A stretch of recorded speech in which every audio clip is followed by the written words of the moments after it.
మెదక్ జిల్లా చిన్నశంకరంపేట మండల కేంద్రంలో ఓ ఫంక్షన్ హాల్లో మెదక్ జిల్లా సర్పంచులు ఫోరం అధ్యక్షుడిగా మెదక్ జిల్లా చిన్నశంకరంపేట మండలంలో జంగరాయ్ గ్రామ సర్పంచ్ అయిన ఆవుల గోపాల్ రెడ్డిని ఏకగ్రీవంగా ఎన్నుకొని మాజీ ఎమ్మెల్యే మైనంపల్లి హనుమంతరావు మరియు మెదక్ ఎమ్మెల్యే రోహిత్రావు ఆధ్వర్యంలో ప్రమాణ స్వీకార కార్యక్రమం నిర్వహించారు. ఈ కార్యక్రమంలో జిల్లా సర్పంచులు, మాజీ ఎంపీపీలు, కార్యకర్తలు, నాయకులు భారీగా పాల్గొన్నారు.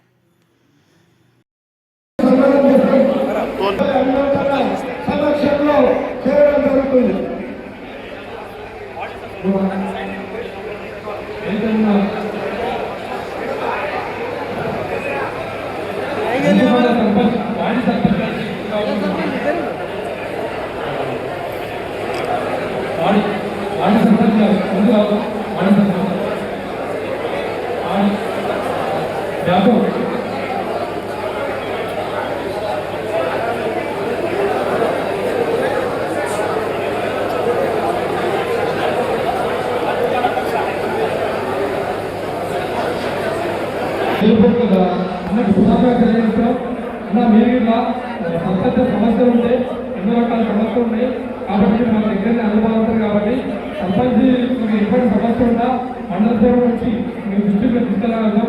కనుక మాకు ఎటువంటి సమస్య ఉన్నా తిరుపతి మాకు అన్నగారు అని చెప్పేసి అమెరికా సర్పంచ్ ఫోరం నుంచి మేము మన అన్నగారికి తెలియజేస్తున్నాం. అదేవిధంగా మరొకసారి అన్నగారికి హృదయపూర్వక శుభాలను తెలియజేస్తున్నాం.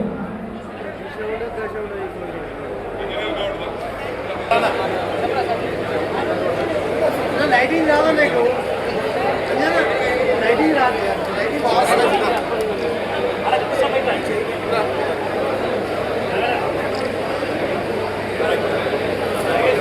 जय कांग्रेस जय कांग्रेस जय कांग्रेस जय हनुमंतने नायकत्वम हनुमंतने नायकत्वम राजशेठ गारी नायकत्वम काट्राला सरपंच राजशेठ गारी नायकत्वम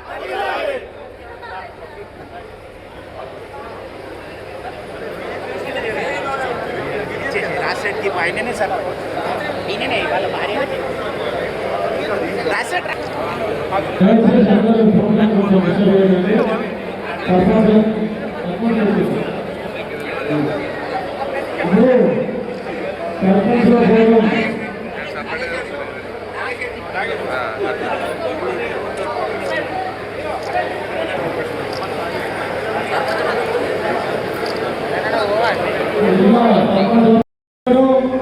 మహిళా జిల్లా అధ్యక్షురాలు ఉంటారు, 5 మంది వైస్ ప్రెసిడెంట్ ఉంటారు, 5 మంది జనరల్ సెక్రటరీ ఉంటారు, 10 మంది సహాయ కార్యదర్శులు ఉంటారు, 10 మంది కార్యదర్శులు ఉంటారు, 20 మంది కార్యవర్గ సభ్యులు ఉంటారు.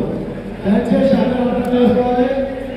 మెదక్ కాన్స్టిట్యున్సీ టోటల్గా జిల్లాలో ఉన్నది కాబట్టి మెదక్ కాన్స్టిట్యున్సీ నుంచి ఆవుల గోపాల్ రెడ్డి గారిని జిల్లా అధ్యక్షులుగా ఎన్నుకోవడం జరిగింది. అలాగే నర్సాపూర్ కాన్ఫరెన్స్ ఇందులో ఉన్నాయి కాబట్టి వర్కింగ్ ప్రెసిడెంట్ ఉంది, మహిళా అధ్యక్షురాలు ఉన్నది, ఉపాధ్యక్షులు ఉన్నాయి, ప్రధాన కార్యదర్శులు ఉన్నాయి. ఈ కాన్ఫరెన్స్ నుంచి 2-3 పెద్ద కాన్ఫరెన్స్లు అడిగారు కాబట్టి మీరు ఎవరి పేర్లు చేసుకోవాలని వైస్ ప్రెసిడెంట్ గారు డిక్లేర్ చేయడం జరుగుతుంది. అలాగే దుబ్బాక కాన్ఫరెన్స్ నుండి చేయూట, నార్సింగ్ 2 మండలాలు ఉన్నాయి. అక్కడ కూడా వైస్ ప్రెసిడెంట్, జనరల్ సెక్రటరీ ఇవ్వడం జరుగుతుంది. శ్రీకాంత్ గారు చెప్తే వాళ్ళకి ఇవ్వడం జరుగుతుంది. అలాగే మా గజ్వేల్ నియోజకవర్గం నుండి తూప్రాన్ అన్నగారు 2 మండలాలు ఉన్నది. నేనైతే అన్నగారి పర్మిషన్ తోటి అమ్మంటున్నా.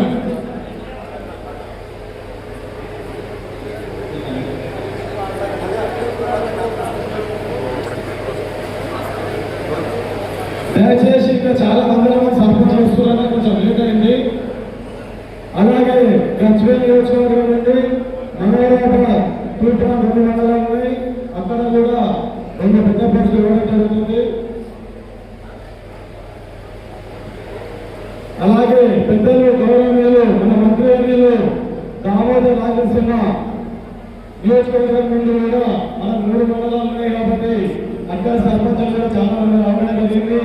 అలాగే నారాయణఖేడ్ మండలం నుండి మన పెద్ద శంకరపేట మండలం కూడా ఉన్నది కాబట్టి దయచేసి ఇక్కడ వైస్ ప్రెసిడెంట్లుగా, జనరల్ సెక్రటరీగా ఎన్నుకోబడుతుంది. అంతకుముందు ప్రతి సర్పంచ్ గారికి అన్నగారి చేత మీద సన్మాన కార్యక్రమాలు ఉంటాయి కాబట్టి మొదలుగా సర్పంచ్లందరూ వేదికపైకి రావాల్సిందిగా కోరుచున్నాను. ఫస్ట్ మహిళా సర్పంచ్లందరూ వేదికపైకి ఎవరైనా రావాలి. అలాగే శివంపేట మండలం నుండి విచ్చేసిన పెద్దగొడ్డూరు సర్పంచ్, అలాగే పీపల్ మండలం నుండి విచ్చేసిన గణపూర్ సర్పంచ్ వెంకటేష్ గారు, అలాగే కోటపల్లి సర్పంచ్ కృష్ణారావు గారు, అలాగే కిరణ్ గౌడ్ మెదక్ మండల సర్పంచ్ కిరణ్ గౌడ్ గారు, అలాగే చెవంట నుంచి మధ్యాహ్నం సర్పంచ్ సాయి కుమార్ గౌడ్ గారు, అలాగే నాసిక్ నుంచి వచ్చిన సర్పంచ్ బాలరాజు గౌడ్ గారు, అలాగే మిగతా మండలాల నుంచి చాలా మంది సర్పంచులు మాకు ఫోన్ చేయడం జరిగింది. ఎందుకంటే సర్పంచుల సంఘం అనేది ప్రతి ఒక్కరి మీద బాధ్యత ఉంటుంది కాబట్టి ప్రతి సర్పంచ్ కూడా బాధ్యతగా వహించి ఈ సంఘాన్ని ముందుకు తీసుకెళ్లి గ్రామ ప్రజలకు సంఘ సభ్యులందరికీ సర్పంచులకు తోడ్పాటుగా ఉండాలని, అలాగే మా సర్పంచ్ సంఘం ఇన్సూరెన్స్ చేపించడం జరుగుతుంది. అది కూడా మెదక్ జిల్లాలో ఉన్న సర్పంచులందరికీ చేపడం జరుగుతుంది. అలాగే మా రాష్ట్ర అధ్యక్షులు శంకర్ యాదవ్ గారు కూడా ఇక్కడికి వచ్చేశారు. 2-3 రోజుల్లో కూడా రాష్ట్ర స్థాయిలో సర్పంచుల సమావేశం ఏర్పాటు చేయడం జరుగుతుంది. అలాగే ఇప్పుడే వచ్చేస్తున్న సికింద్రాబాద్ సర్పంచ్ గారికి, అలాగే వివిధ మండలాల నుంచి వచ్చిన మండల పార్టీ అధ్యక్షులకు, ఎంపీపీలకు, జడ్పీటీసీలకు అందరికీ స్వాగతం సుస్వాగతం. ఇప్పుడు సర్పంచుల సన్మాన కార్యక్రమం ఉన్నది. సర్పంచుల మండల పట్టణ అధ్యక్షులు కూడా అందరూ ప్రతి సర్పంచ్ రావాలి. అన్న చేతుల మీదుగా సన్మాన కార్యక్రమం ఉంది. మండల సర్పంచ్ పట్టణ అధ్యక్షులు ఎవరి మండలాన్ని వారు సర్పంచులు తీసుకుని రావాల్సిందిగా కోరుతున్నాం. శివంపేట్ మండల కేంద్రంలో ఉన్న గెలిచిన సర్పంచ్ వెంకటేష్ గారు,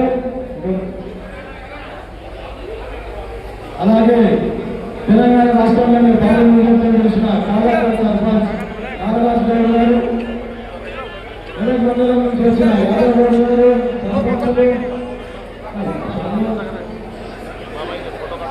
కిరణ్ గారు, శ్రీనివాస్ గారు, నిజాంపేట మండలం నుంచి వచ్చిన సర్పంచ్లందరూ, శంకరంపేట మండల పట్టణ అధ్యక్షులు నాయక్ గారు, అందరూ సర్పంచాన్ని తీసుకుని నాయక్ గారు, అలాగే ఆవిడ గణపతి నుంచి వచ్చిన సర్పంచ్ బాబన్నపేట మండలం నుంచి వచ్చిన 26 మంది సర్పంచ్లందరూ వేదికపైకి రావాల్సిందిగా కోరుతున్నాను. గణపతులు చాలా మీకు బయట పిల్లలు శివ కార్పేట సర్పంచ్ శ్రవంత్ గారు ఇప్పుడు మైనపల్లి పెద్ద అన్న మైనపల్లి అన్ని సమస్యలు సమస్యగా జరుగుతుంది. ఒక రిక్వెస్ట్ ఏంటంటే పార్టీ మండల ఫోరం అధ్యక్షులు లిస్టు రాసుకొని మోహన్ మండల పార్టీ అధ్యక్షులు మండల ఫోరం అధ్యక్షులు లిస్టు రాసుకొని ఏ మండలం వచ్చారో ఆ మండల సర్పంచ్ సంబంధిస్తారు. అది ఒక్కటి అందరూ గుర్తించాలి. మండల పార్టీ అధ్యక్షులు మండల ఫోరం అధ్యక్షులు పేరు రాసుకొని పార్టీలకు అతీతంగా ఉండాల్సిందే. ఒక నిర్ణయం తీసుకున్నప్పుడు ఆ నిర్ణయం కట్టుబడి అందరూ కూడా సహకరించాల్సిందే. మేము అనుకుంటే ఎక్కడో కూర్చుండబెట్టి గోపాల్ రెడ్డి ప్రెసిడెంట్, ఆయన సెక్రటరీని అన్ని రాయగలం. కానీ అట్లా కాదు. గోపాల్ రెడ్డి గారు కూడా చెప్పినాం, మైపాల్ రెడ్డి గారు కూడా చెప్పినాం. వచ్చిన తర్వాత రాష్ట్ర నాయకులు కూడా విషయాన్ని దృష్టికి తీసుకెళ్ళాం. అన్న ఇది పద్ధతి కాదు, ఖచ్చితంగా పెద్దన్న దృష్టి తీసుకోబోతే ఒకటే చెప్పిండు, ఏది ఏమైనా సరే మీటింగ్ పెట్టి అక్కడ డిక్లేర్ చేసుకుంటే బాగుంటుందని చెప్పినాం. దురదృష్టవశాత్తు కొన్ని సంఘాల తర్వాత కొన్ని రకరకాలుగా ప్రచారాలు చేసుకుంటారు. అవన్నీ కూడా సర్పంచులు నమ్మొద్దు. కాంగ్రెస్ పార్టీ గ్రామాల అభివృద్ధికి కట్టుబడి ఉంది. ఖచ్చితంగా సర్పంచులకు కాంగ్రెస్ పార్టీ అండగా ఉంటుంది. రేవంత్ అన్న గవర్నమెంట్ అండగా ఉండి మీ సమస్యల పట్ల సానుకూలంగా పనిచేస్తుందన్న మాట జిల్లా కాంగ్రెస్ అధ్యక్షుడిగా మీకు మాట ఇస్తున్నా.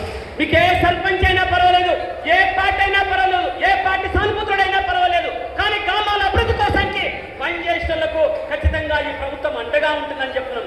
గతంలో వేరే పార్టీలు ఉంటే చెక్ పవర్ తీసేసి 6 నెలలకు వచ్చే చెక్ పవర్ కూడా తీసేసారు, సర్పంచులు ఇబ్బంది పెట్టారు. కానీ కాంగ్రెస్ సాయంలో సర్పంచులకు ఇబ్బంది లేకుండా ఖచ్చితంగా పనిచేస్తామని మాట ఇస్తున్నాం. అందుకోసానికి దయచేసి మీరందరూ కూడా అధైర్యపడకండి. మీరు మామూలుగా సర్పంచ్ గెలిచినామని కాదు, మీరందరూ పార్టీల అతీతంగా మీకు మీద పోటీ యాక్షన్లో కూడా కలుపుకొని పోవాల్సిన అవసరం కాంగ్రెస్ పార్టీ కాకుండా మాదే కాకుండా వేరే సానుభూతి పనులు కూడా మీరందరూ కూడా చేయాల్సిన అవసరం ఉంది. కొన్ని ఐనైక లోపం వల్ల కొంతమంది కాంగ్రెస్ పార్టీ కొన్ని సర్పంచులు గెలుచుకోలేకపోయినా మేము వ్యతిరేకం ఎవరికి కాదు. మేము తర్వాత అందరు సర్పంచులు అనేవాళ్ళు మా కుటుంబ సభ్యులే, ఈ గ్రామాలకు అభివృద్ధి కోసం పనిచేసే వాళ్ళు మా ప్రభుత్వంలో భాగంగానే స్వీకరిస్తామని చెప్తూ మీరందరూ కూడా ఇక్కడ వచ్చిన వాళ్ళందరూ కూడా మనస్ఫూర్తిగా నమస్కారాలు తెలియజేసుకుంటూ కొత్త సర్పంచులకు, వార్డు మెంబర్లకు, ఉప సర్పంచులకు మీ అందరికీ కూడా తర్వాత శుభాకాంక్షలు తెలుస్తున్నా. ఒక ముఖ్యమైన విషయం ఇక్కడ మీకు చెప్పదలుచుకున్నాను. ఈ మధ్య కాలంలో రాష్ట్ర ప్రభుత్వం కానీ కేంద్ర ప్రభుత్వం కానీ గ్రామాల కోసానికి ఆకాంక్షతో తర్వాత ఆనాటి మన్మోహన్ సింగ్ ఆయనలో అమ్మ సోనియా గాంధీ గారు జాతీయ ఉపాధి మహాత్మా గాంధీ జాతీయ ఉపాధి హామీ పథకం పెట్టడం జరిగింది. అప్పుడు ఏంటంటే ప్రతి గ్రామ సభ పెట్టుకొని ప్రతి సర్పంచ్ కూడా అక్కడ తీర్మానం చేసుకొని రోడ్లు కానీ తర్వాత మనకి ఎన్ఆర్సీఆర్ తర్వాత రోడ్లు కానీ తర్వాత కొన్ని బిల్డింగ్లు కానీ శ్మశాన వాటికలు కానీ ఈరోజు తర్వాత అభివృద్ధి చేసుకోవడానికి మనం తర్వాత నిధులు కేంద్ర ప్రభుత్వం ఇవ్వడం జరిగింది. దాన్ని ఈరోజు రద్దు చేసి మహాత్మా గాంధీ ఉపాధి హామీ పథకాన్ని రద్దు చేసి ఈరోజు కేంద్ర ప్రభుత్వం తర్వాత సర్పంచుల పట్ల నిర్లక్ష్యంగా వహించడానికి పూనుకున్నది. మీరందరూ కూడా గ్రామ సర్పంచులు అందరూ ఒకసారి ఆలోచించుకొని తీర్మానం చేసి మహాత్మా గాంధీ ఈ దేశానికి ఈ ప్రపంచానికి దారి చూపిన మహానేత, ఆ నేత పేరు తీసేస్తే ఎవరు కూడా సహించేది లేదు. మీ హక్కులను కాల రాస్తే ఎవరు కూడా చూస్తూ ఊరుకునేది లేదు. సర్పంచుల పట్ల ఈ ప్రభుత్వానికి సానుభూతి ఉంది. అందుకోసానికే కేంద్ర ప్రభుత్వం కూడా ఖచ్చితంగా సర్పంచుల హక్కులను కాల రాస్తే ఊరుకోమని హెచ్చరిస్తూ ఈ రాబో రోజుల్లో అదే విధంగా కొనసాగితే మీ సర్పంచుల్ని అండగా తీసుకొని గ్రామాల్లో తర్వాత తెలియజెప్పి మీ సమస్యలు ఏమన్నాయో ఏదైతే మన మహాత్మా గాంధీ ఉపాధి హామీ పథకం ఉందో ఆ పథకాన్ని కొనసాగించాలనుకుంటున్నాం. ఎందుకు కొనసాగించాలంటున్నామంటే ఒక పేదోడికి ఉపాధి హామీ పథకం ద్వారా ఎంతో మంది నేను నాకు చెప్పినప్పుడు అనిపించింది. మా హెడ్మా బొజ్జు గారు డిసిసి ప్రెసిడెంట్ ఆయనే చెప్పుకున్న తర్వాత మా అమ్మ నాన్న ఉపాధి హామీ పథకం చేసుకుంటే దాని ద్వారా నేను చదువుకొని పైకి వచ్చిన ఎమ్మెల్యేనైనా అని చెప్పి అన్నప్పుడు కళ్ళు చెమ్మలేని తర్వాత జాతీయ ఉపాధి హామీ పథకం ఎంతో పేదలకు కడుపు నింపింది, ఎంతో పేదలకు తర్వాత అండగా ఉంది. అలాంటి పథకం ఈరోజు కాంగ్రెస్ పార్టీ తీసుకొస్తే కేంద్ర ప్రభుత్వం దాన్ని రద్దు చేస్తే సర్పంచులు కూడా చూస్తూ ఊరుకోవద్దని మీరందరూ కూడా దీనికి అండగా ఉండాలని దాని ద్వారా తర్వాత ఈరోజు రూపు మార్పడానికి మరిన్ని అప్డేట్స్ కోసం మా ఛానల్ని సబ్స్క్రైబ్ చేయండి.